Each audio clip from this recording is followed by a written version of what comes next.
I am the one before the one. Like, if you even look in my direction, you will find your next girlfriend, I swear. I am good luck Chuck. I've dated 5 guys and they've found their wives the person after me, including my ex of 5 years. It's lovely. No one wants to be good luck Chuck. Although it is a great movie. Such a good movie. Underrated. Dating Diaries back. I'm Andrea Gunning. And I'm Ben Fetterman.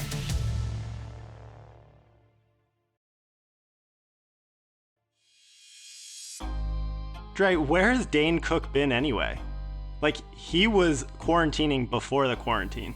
I recently watched Good Luck Chuck like 3 weeks ago, and it holds up. I mean, it was 2007. The movie holds up, okay? With the exception of Dane Cook's haircut, it holds up. Dre, who do we have this week? We have 2 incredibly resilient women, Sam and Haley, and I just love both of their stories of strength. Let's get into it. Sam shared a story we don't hear too much about. I live in Atlanta, Georgia, and I actually work in consulting with healthcare industry. I ended 2020 newly divorced, a month shy of my 30th birthday. She knew marriage wasn't a fairy tale, but she also believed in putting in the work. 2020 was definitely a whirlwind, and I think when the divorce was like towards the early stages, I was like, oh my gosh, what do I do as a millennial and dating and everything like that? We were together for 5.5 years, and then we got married in the fall of 2018. And so we were right at about 1.5 years into our marriage. 2019 actually was like the hardest year because he went through losing his job, and we had like family drama on his side of the family. And so going into 2020, we were both just like, this is it. Nothing gets any worse than 2019. 2020 is going to be our year. And then 2020 ended up being, I want to say, a shit show. We all know, never say it can't get worse. It can always get worse. We're going to work on focusing on us. Oh, yeah, like we're in therapy. We're like paying all this money because we're in it for the long haul. He had stopped wearing his wedding band in like February. And in my mind, I told myself, oh, like, why do you always forget to wear your wedding band when we would go out? Like, I completely convinced myself in my mind, like, you're forgetting to put it on. Did that mean something? Or was he just forgetful? And then it all came to a head. It was like 2:00 in the morning. And so I came out to him, like, what's going on? And he was just like in the worst mood. And he was being so cold. Like, just be real with me. Like, what exactly is going on? He asked for the divorce. I was shattered. It's like that feeling you get where it's like the blood rushes from your face and it's like your heart drops. And it's like feeling that every day, nonstop for like months. One of the scariest parts of the divorce was making phone calls to people and like telling them that this had happened. Like that, like I'm getting a divorce and like being ashamed and, wondering if they were going to judge me for it. We still lived together until we finished out our lease in August. But her husband wasn't in it anymore, and neither one of them could leave. We had a 2-bedroom apartment, and so he just went into the other room. I immediately jumped on dating apps like 2 months after he asked for the divorce, which is how I found Dating Diaries. And now that you found us, tell a friend. Sorry for the promo. Okay, back to Sam. I went for Bumble, Tinder, and Hinge. And I also did Coffee Meets Bagel, which was interesting. I lasted on the dating apps for 2 weeks. Like, I made it 2 whole weeks. I think during that time, I went on 6 dates, and I got to the end of the 2 weeks. I remember it was literally 4th of July week. That's the last date I went on with someone, and I was like, I can't do this anymore. And so I deleted all the apps. all of the conversations I was in, I just like completely ghosted on everyone. And I was like, I'm just going to focus on myself. This one guy who like sent me completely over the edge was, I went on one date with him.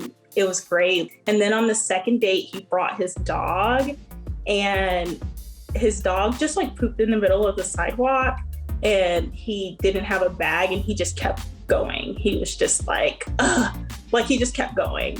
And I was like, what am I doing out here? That is a clear sign to hit pause. I took my break, and then fast forward to August. I was moving out of my apartment I shared with my ex, and I decided to go back on Tinder because I was like, you know what?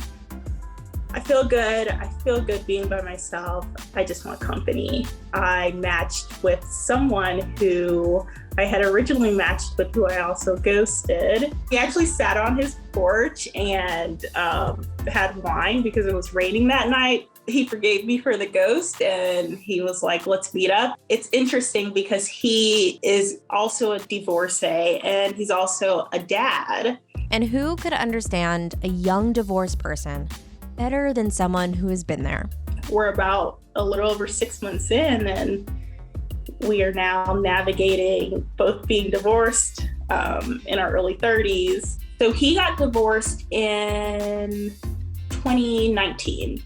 He's a very nurturing and like kind person. You can hear her smiling. He has curly, wavy hair, and he's very fit. Yeah, that's pretty much what attracted me, was just, it's the curls and the hair. Like, I had him over for dinner. And from there, it was pretty much just us having dinner at each other's homes. And so by the time we got around to our fourth date, we were headed to Charleston for 4 days. We like listened to, I can't remember what they're called, but it's like the 30 questions that you ask someone to fall in love or something like that. So on the car ride down, we like asked each other those questions, and we both pretty much agreed that like, all right, this is either going to make or break our relationship. It went well, and he ended up spending Christmas with me and my family, and yeah. 30 questions to fall in love. What's that? It's something, I think it came, the New York Times posted it. It's supposed to like help you fall in love, or it's the coolest thing. Love lost and love found. All within a year. I feel really lucky for him to be in my life because he gets very, it's like one of those things where like, unless you've like gone through a divorce, it's like, it's hard to describe what it feels like. When she reached out to us on Instagram, I felt like it was really important for us to connect. Divorce is really hard at any age, but I think just watching my friends who have gone through this in the early 30s and the shame that they deal with because they feel like they failed and they feel like their marriage came and went and it's like this colossal failure. It's gut-wrenching, dude. Talking to her and hearing her story and how she's been resilient and gotten on the other side of it was like a pure joy. Whether you're single and trying to find love, you've been in a 65-year relationship, or you're in your early 30s, late 20s, and you're, 5 years into your relationship and dealing with divorce. I mean, there are a lot of people who are dealing with this that don't like to talk about it because there's shame connected to it. That's the ultimate fear when you make commitment. That is the risk everyone is taking on when they enter this partnership, and that is so terrifying to me. That someone can just unilaterally decide that this partnership is over? I think a lot of people have that fear. I think that's where vulnerability can get sucked out of relationships, is to be truly vulnerable, to show yourself means that you're showing yourself to someone that could eventually rip that cord, could walk away. So a lot of the intimacy and vulnerability that we're coaching people to have, they don't do it because of this very story, this very fear. I mean, I'm married. I've had that fear, of course, that like your life spirals a little bit and then all of a sudden, you know, your wife's walking away from you because you can't get your shit together. Like that's a deep-seated fear. That's so scary. What's that quote from Fleabag at the end where he goes, love isn't something weak people do? When you find somebody that you love, it feels like hope.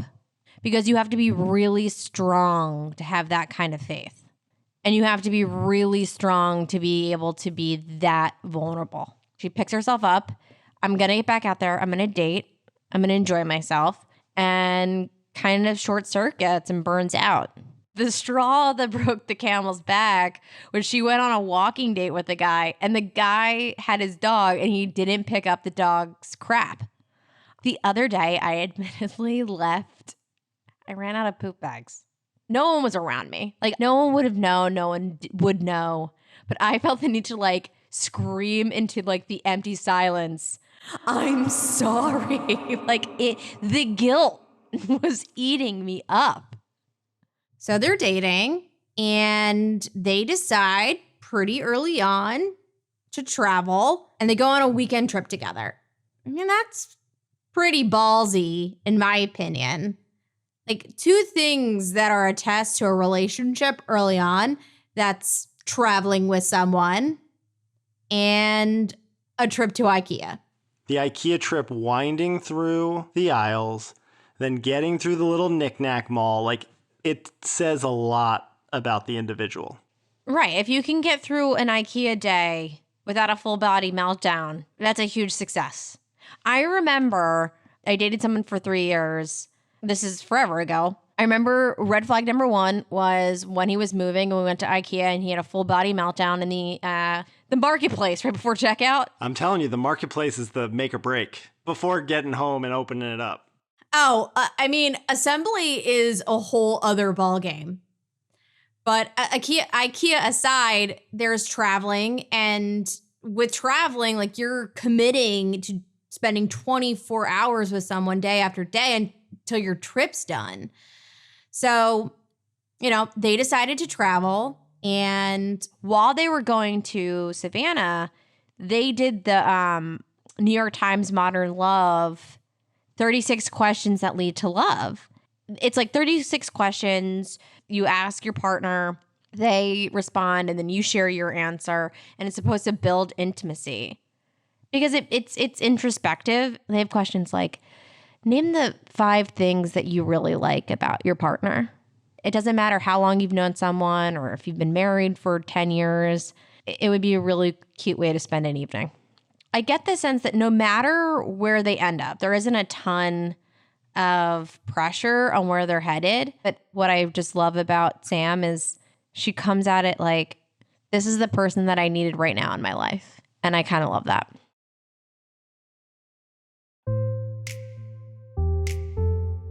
Haley is an energetic girl with a killer smile and good vibes. She was looking for a fresh start and decided to move from California to Colorado. And then all of a sudden, all the guys from California wanted to talk to me.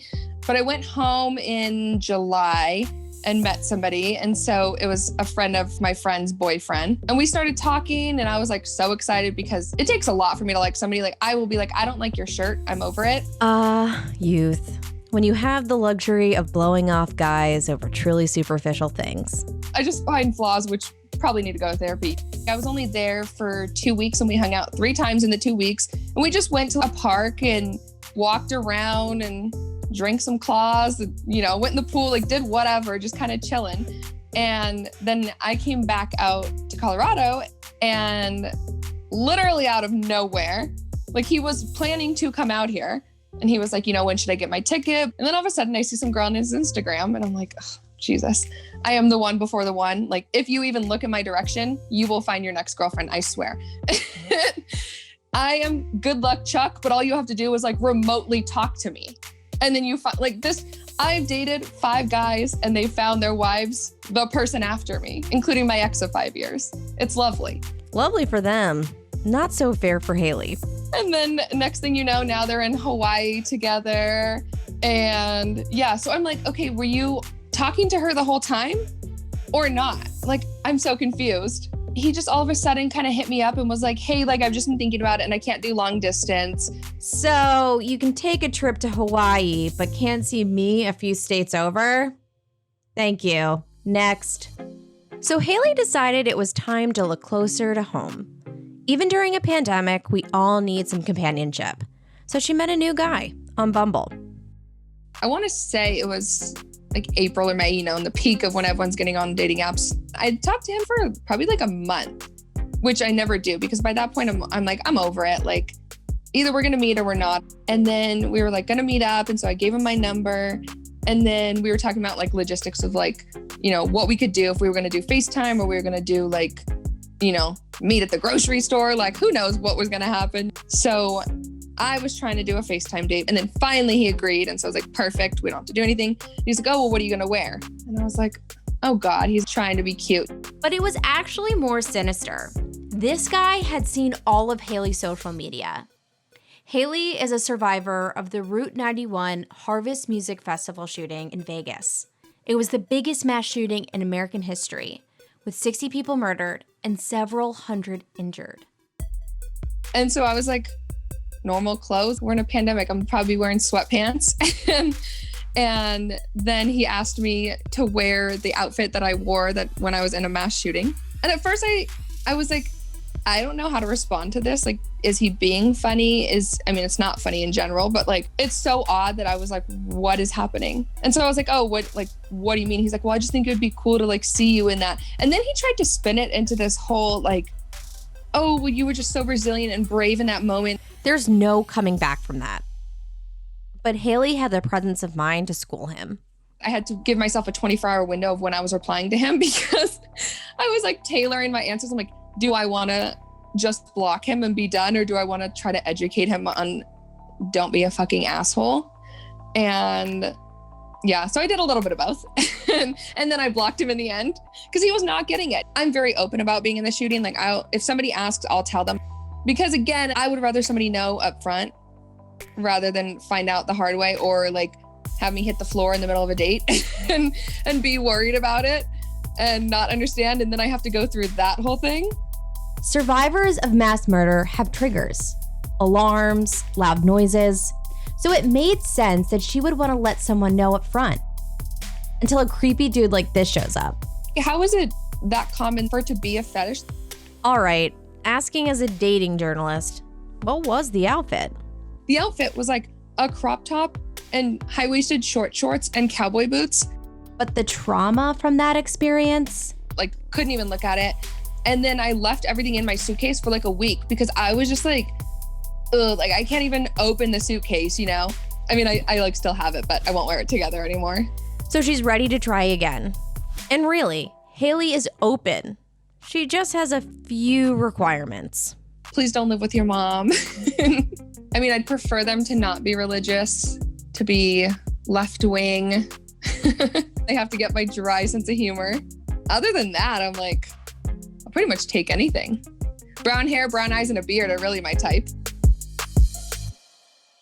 So she mentioned something that I think a lot of women, I have a few friends that feel this way, that they're the one before the one. Do you know anyone like that? Yeah, I do. It's not just a female thing. We all see those stories of just like, I keep meeting the one that I thought was right for me and then got broken up with, and 6 months later they're married. Right. That's where my head goes. You're going right to the rebound guy. That's her track record, apparently. She has got a very specific list of what she needs in a partner. Another way to become the girl before the girl is if, you know, you look at the sight of a guy's t-shirt and that turns you off and you move on. Like, it seems like she has a quick trigger to move away from some guys. So, like, that might be her own values clarification that she might want to start working on. She's young. I mean, she's starting to eliminate, a guy living at home with his mom. It's a good start. Not to bash on the guys that are living at home with their moms. Well, right now we can't because a lot of people are living at home. Right. But I think that she's ready for someone that has their own space and loves what they do and is passionate about what they do. But the craziest story is that she's a mass shooting survivor. We're recording this a day after her community just got hit again with another mass shooting, and, it's relived trauma. It can't be easy. Everyone from this community is different. Everyone that has survived this type of trauma approach their story, their trauma in a different way. She's got the 2 truths and a lie on her dating profile. It's one of her truths that she survived. So it's a conversation topic. I think that it's one of those things that in dating, she just wants to be upfront and honest about it because it's such a huge part of who she is that she just wants to make people aware of that. That's a value that she has for herself, that she wants to really let people know what path she's walked down. That being said, the guy had the balls to ask her to wear what she wore the night of the shooting on their date. To me, it just feels like such an overstep, such a boundary cross. Do you get the sense that this is a fetish? It's one thing to be into toes and get a boner because you like the way someone's foot looks. That's one thing. It's a completely other, different thing to get emotionally aroused from someone's trauma. That is pathological. I think it crosses a serious boundary. It's like, hey, do you mind wearing what you wore to your mom's funeral on our first date? I mean, she's got such a great sense of humor. She's at a very different place, I feel like, with her trauma, where she can say that. She can joke that. She's like, I looked cute that night.